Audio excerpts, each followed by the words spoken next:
இப்படியாப்பட்ட நம்பிக்கை நம்ம இடத்துல உருவாகணும். அமல்களை கொண்டு அல்லாஹ்வோட உதவியை வாங்கணும். எந்த தேவை ஏற்பட்டாலும் உடனே நம்ம முஸல்லால நுழைஞ்சிடணும், முஸல்லால அல்லாஹ்வோட சஜதா செஞ்சிடணும்.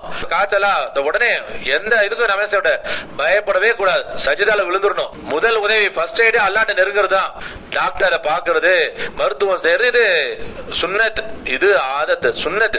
நம்முடைய சுன்னத்தை நிறைவேற்றிருக்கான அதை நான் நிறைவேற்ற நபி ஸல்லல்லாஹு செய்ய சொன்னா அதெல்லாம் செய்யறேன். தவிர என்னுடைய நோக்கம், என்னுடைய தேவை அல்லாஹ்வை அடையிறது தான். என்னுடைய அல்லாஹ்வை அடையிறது தான். அல்லாஹ்வுடைய நெருக்கம் பொறுத்து நான் அடையணும்.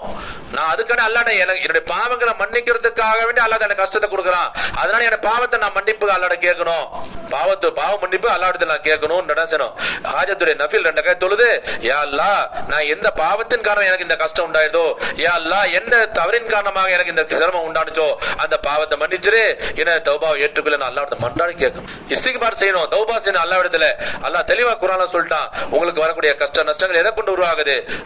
உங்களுக்கு கைகளால் செய்து கொண்ட தீவனின் காரணமாக, நம்ம கைகளால் செஞ்சு கொண்ட தீவை, நம்ம கைகளால் செய்த பாவங்கள் காரணமாக தான் நமக்கு வரக்கூடிய நலவுகள் தடை செய்யப்படுது. நமக்கு என்ன செய்யப்படுதுங்க? தீமைகளும் உண்டா, கஷ்டங்களும் உண்டாகுது. அல்லாஹ் பாதுகாக்கும். நமக்கு கஷ்டம், பிரச்சனை, கடன், சண்டை சச்சரவு இதெல்லாம் என்னங்க? இதெல்லாமே நம்முடைய பாவத்தின் காரணம் தான். அல்லாஹ் பாதுகாக்கணும். நம்மளாம் அல்ஹம்துலில்லாஹ் நல்ல அதிகமா செய்யக்கூடியவங்க நம்ம என்ன செய்யணும்? இன்ஷா அல்லாஹ் நாம இது இனிமேல் நாங்க உறுதி எடுக்கணும்.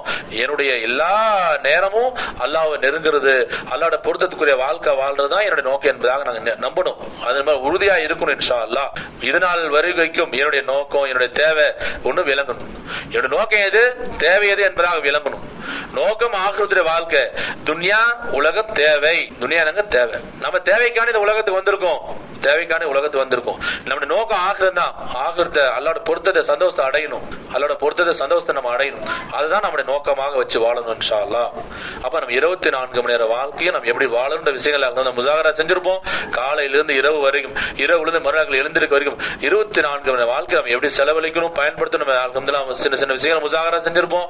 அந்த விஷயங்கள் எல்லாம் நாங்க தீன் பரிசுத்தமானது, தீன் நம்முடைய வாழ்க்கையில வந்துட்டு சொன்னா நம்முடைய வாழ்க்கை பரிசுத்தமாயிடும்.